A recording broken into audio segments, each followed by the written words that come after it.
So thank you so much for joining me. Yeah, it's a pleasure to be here and talk with you today. So tell us a little bit for anybody listening that isn't familiar with you. Tell us a little bit about your background and where you grew up and where you trained and all that. Yeah, I'd be happy to. I guess where I grew up is a tiny bit unusual. I'm from a very small town in New Mexico called Elephant Butte. And, born and raised there, went to college in New Mexico, and then I kind of flew the coop.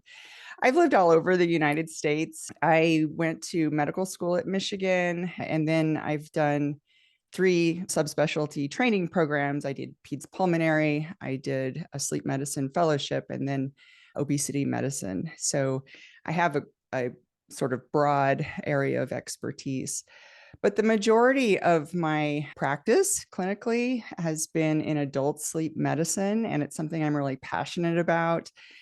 But, whether I was in a private practice or in kind of a bigger academic setting, I was really frustrated with the limitations of the medical delivery system when it comes to not so much diagnosing sleep apnea, because I think that path is really well laid, but just helping people to actualize on the I mean, treatment we of could sleep discuss apnea. that. Totally. So, Because I it know there's kind a of lot of, depends, but yeah. yeah, there's tons of frustration out there on the part of the patients for sure. And I see Mm, that. I think that frustration is kind of mirrored behind the scenes, at least it was for me, because, people could come to see me every few months and I would have these little 20-minute slots and my calendar was stacked up. And I just never felt good about that because in between, I knew they were struggling and then they would drop off. And, these are people's lives we're talking about. And I want to tell you, Emma, this is something that kept me up at night, which is a little bit funny for a sleep medicine doc, right? Yeah. Like that's that's not the position that you want to be in. So, in order to address this problem, I ended up leaving my physician position when my contract expired, and I started an online platform for people with sleep apnea to either get help with the CPAP troubles that they were having or move on to a different treatment. And that's something that I've always felt good about is, I'm not Yeah. married to the idea of CPAP, but people need more information before they know when to quit and move Right. on to something else. Totally. We're on the same page.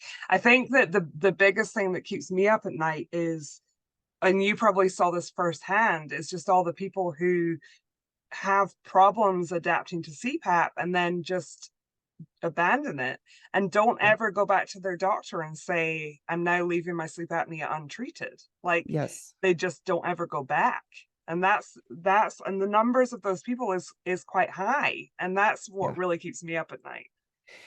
It's hard to even think about, right? Like there's such an investment up front. You invest your time, you invest your energy, you invest your money because a lot of people have high Yeah. deductibles nowadays.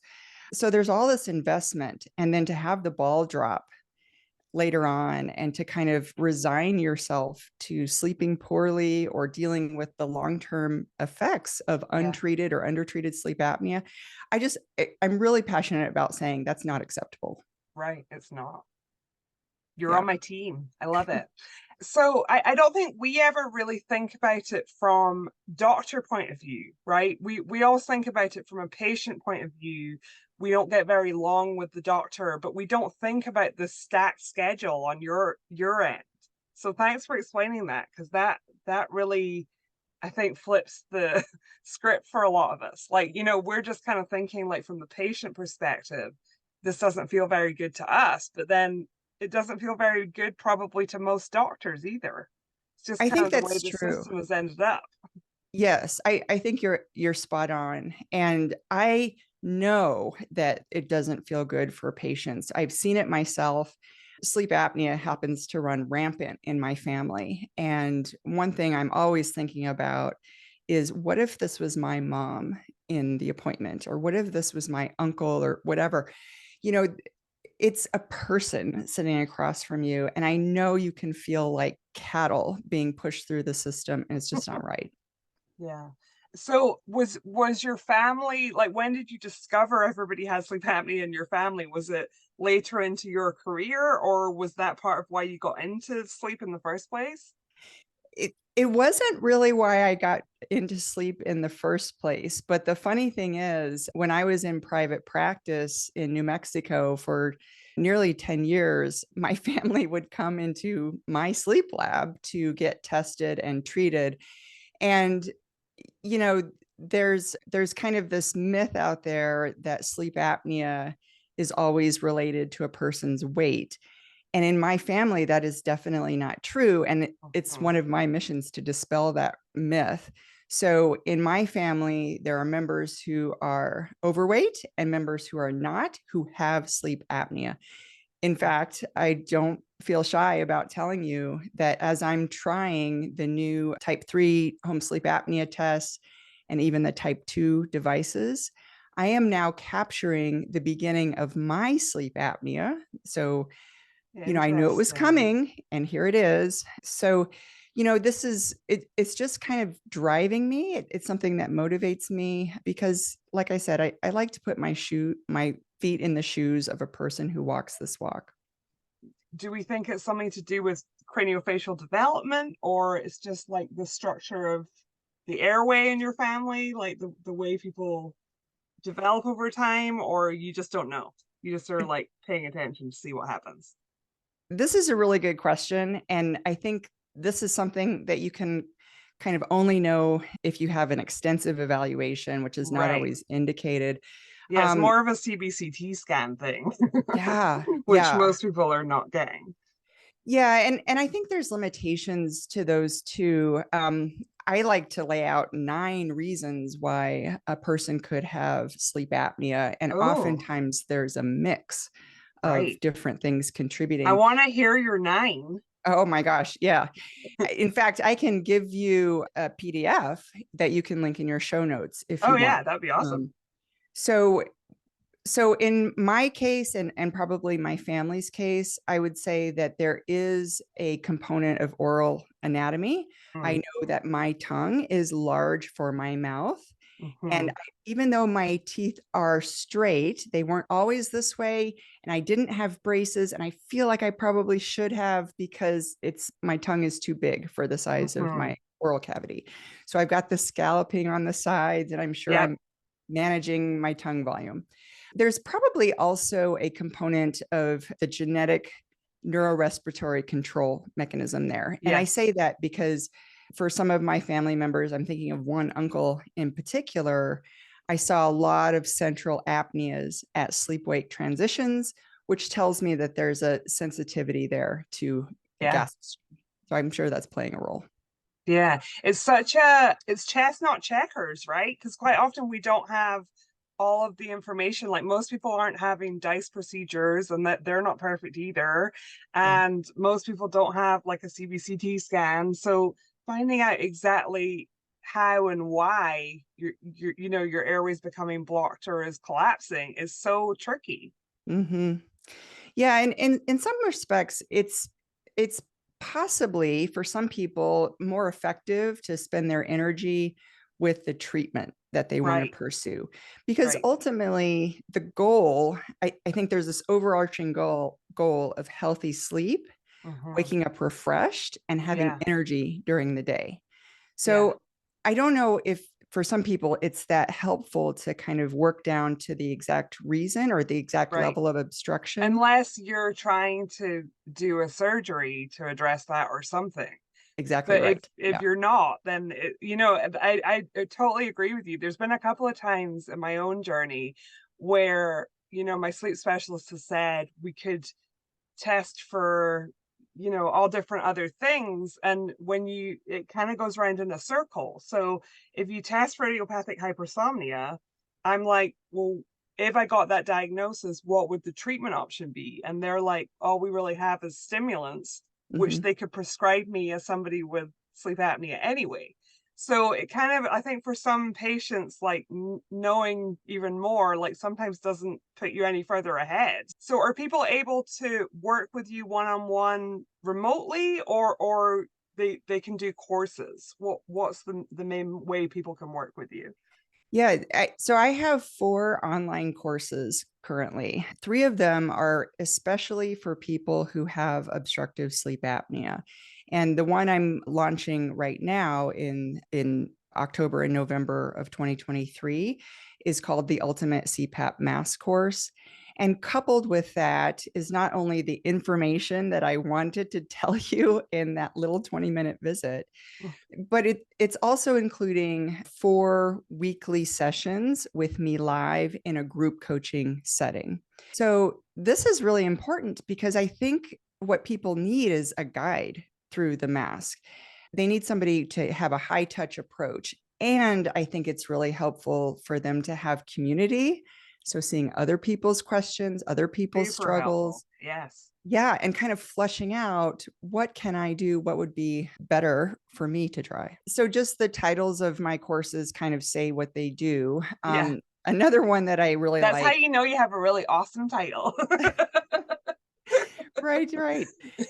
So another one I have is called 21 plus CPAP alternatives. And this is for anybody who's thinking, I don't think this CPAP thing is quite for me. Yeah, So and there's a lot of those people, right? yes, yeah, and I don't think you can get the lay of the land in just one meeting with your sleep medicine doc. So I've Yeah. sectioned off surgical treatments and non-surgical treatments, and there's 5 in each group that are highlighted, where I go into detail about outcomes and time and Yeah. insurance and all that. And then there's others that kind of spin off from that I want people to be aware of so that they can have a better conversation with their sleep medicine doctor, with their dentist, or with their ENT doc. So Mhm. that one's been received very well. I've got It's a awesome. foundational course called What You Need to Know About Sleep Apnea and CPAP. This is kind of a deeper dive for people who really want to geek out on sleep like me. Mhm. So it talks about the numbers, what they mean. And then finally, the one that's kind of more broad is how to finally sleep better and feel more awake. And it's for anybody who struggles with their sleep and Mhm. isn't functioning well during the daytime. I've had some really interesting discussions with people about this gap between well managed or well treated sleep apnea in the numbers and restful sleep, Yeah. right? Because I think that there's this, oftentimes you hear people say, you'll get on CPAP, you'll feel better, the end, right? And Mhm. so, and no doubt lots of people are in that camp, right, where they go to their doctor, they get on CPAP and they feel a lot better even from the first day, and they're just like, this is great, I wish I'd done this years ago. And so, and that's awesome for those people, but those people don't really listen to my podcast. So for the rest of us, right, who, either are struggling to use CPAP or are ultra compliant, and I think there's a lot of us who fall into this category where we're constantly going back to the sleep doctor and saying, we're doing all the right things and we're getting a pat on the head and told like your AHI is great and everything's terrific, carry on. And we're like, well, but we're not sleeping well, we don't feel well rested, and we have like a pretty high Epworth sleepiness scale for people that are treated, right? So how do you start to unpack that, like whether there's another sleep disorder going on, whether the person is just like really easily aroused from sleep? Like, what's your take on that? I think this is a very clever question, and it underscores the fact that sleep and sleep quality have many, many factors that go into it. So it's a little it's not very satisfying, I think, when you have this high expectation that treating your sleep apnea is going to make you wake up Yeah, out of bed singing in the morning. yeah, And when it does happen, that's what I like to call a slam dunk, but I don't think that's the most common scenario. In the age of home sleep apnea tests, which I think are very good, we should keep doing it.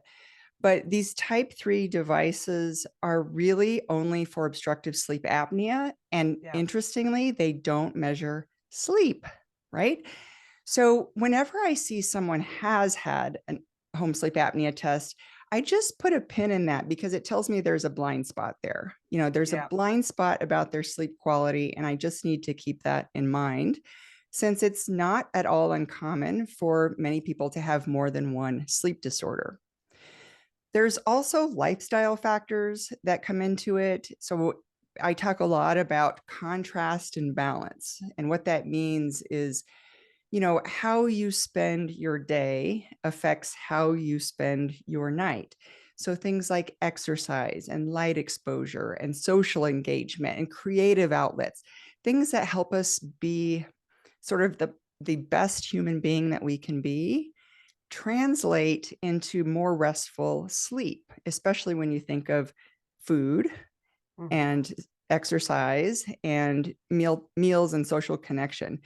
So getting all of your vectors kind of lined up is really important. And also the timing of everything. I don't think this is well appreciated. So because we as human beings are organic and really responsive to light and the sun and the 24-hour cycle, it emphasizes the need to be regular with our sleep, regular bedtime, wake up time, regular with our meals, regular with our exercise.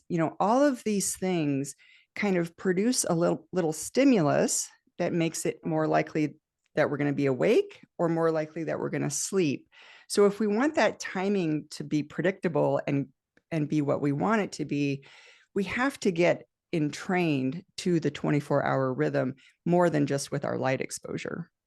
Hmm. And then finally, I'll say that I think, there's medical conditions that really interfere with daytime alertness.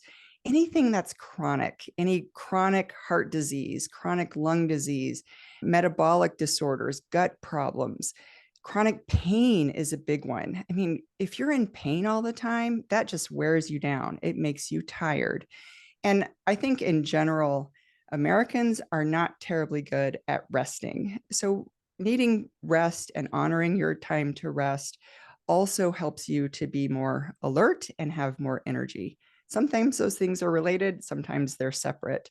But all of these factors go into whether a person is awake when they want to and then sleeping well. Hmm. Hmm. Super interesting. I could just like listen to you talk about it all day. Is there anything since you started working with patients through your courses that has been surprising to you? There is, I think that when I first started, I was really passionate about getting the 21 plus CPAP alternatives out. Hmm. And I'm agnostic. I don't kind of make relationships with companies or try to push one treatment over another. I just wanted people to know that there are choices out there. And so it was really a relief to get that out. But I still find that people want the human connection. So I'm very happy to be doing these group coaching sessions again.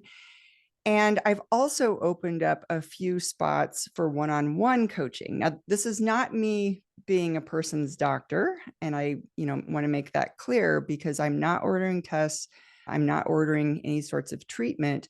But to your point about not feeling awake during the day, that is so valuable to get that solved. And so for anyone who wants to do a deep dive with me, I have a select number of spots where I meet with people generally weekly to kind of tease apart what's going on for them and to start understanding what's holding them back and how we can make that better. How much do you see people like you're talking a little bit about coaching? So how much do you see people who it's really like their mindset versus the treatment? Because I think like I got into a really big discussion with a sleep tech recently where they were like, people just need to change their mindset in order to do well with CPAP. And I was like, do they? I think Mhm. that like there's obviously people who just start out just thinking, I'm not going to use that. I don't want to. So there I can kind of see it. But I talk to people all the time who desperately want to use their CPAP, who are super committed to being healthier, but like just have insurmountable problems with it. Absolutely. And I think there's more than one phenotype or Yeah, there's characterization there. a ton.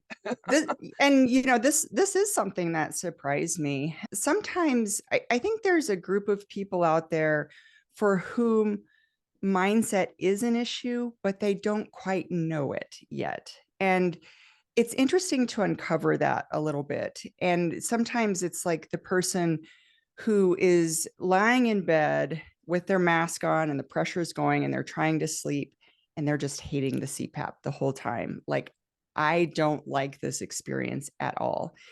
For others, it's like the idea that I have to use CPAP, like I'm being pressured to do it. There's no other choice for me.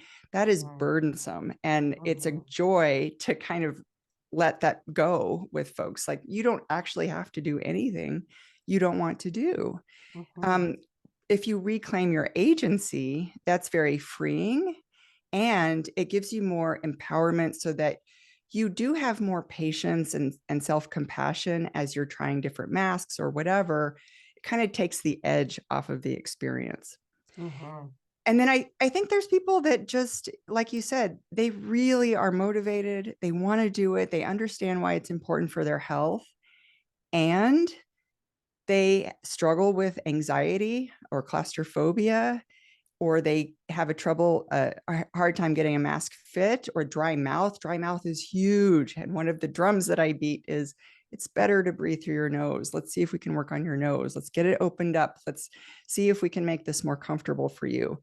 And I love working with those people because they're motivated. They're super energetic about getting to healthy sleep.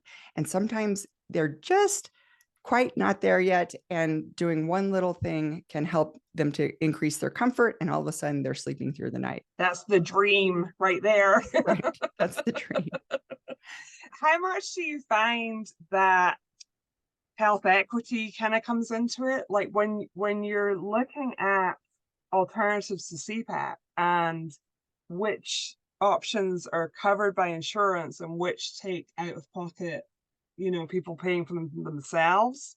Yeah. Like in America, like how much do you see that as an issue? I've done episodes where we're talking about options that are not covered by insurance yet. And so those people just feel very excluded from the discussion. I can totally see how that's an issue. And when I was doing my alternatives course, when I was putting that together, the companies that I reached out to learn more, I trialed a lot of alternatives. They would most often offer like a cash pay, but then a money back guarantee if there wasn't a result. Now, some things aren't really amenable to that, right? You can't really do that for a surgery or like Right. a You oral can't give it procedure. back. Yeah, you can't take it back. Yeah. And that's kind of a decision point. And for the coaching work that I'm doing, that is an out-of-pocket expense. It's not covered by insurance. I have had some people tell me that they were able to get HSA coverage for it. And in the future, the word on the street is that there's going to be some billing codes for coaching. I've I heard that hope, too. Yeah. yeah, I hope that comes up as true. I hope so too. There's just all sorts of coaches doing really great work that is really vital to people getting tested and diagnosed. People have given me the feedback that they were not able to otherwise get to the point where they are, to have the success that they have. I mean, there is such a thing as sleep coaches out there. I think there's tons of sleep coaches, but they're not necessarily versed in all the things about CPAP. And Yeah. it's a little bit of a different experience. You want Oh somebody yeah. who can speak to why it's important to use your CPAP throughout the night, or interpreting the numbers that the machine puts out. Yeah. So it's a little bit of a subspecialty. What do you think about remote monitoring? I know just from my own experience and from a lot of patients I've interviewed, there can be a huge discrepancy between the numbers on the CPAP and what's actually happening with your body, right? Yeah. Do you think that's the way it's going? Like, I mean, I just think that there's a lot of, especially cardiovascular consequences that are not really being picked up by a CPAP saying your AHI is 4. But then when you actually have someone monitored, you can see that their heart rate is going way up and their oxygen's way down and all of that. So that's kind of where I'm hoping it goes in the future, but I don't know what you think on that. I think anytime there's technology involved, there's like pros and cons always. And Yeah. in general, the remote patient monitoring kind of elevates the importance of having that touch point with people. Yeah. But anytime you get data, you kind of have to think ahead and say, okay, what are we going to do with this data? And how good is the data? Yeah. And how can we continue to get better?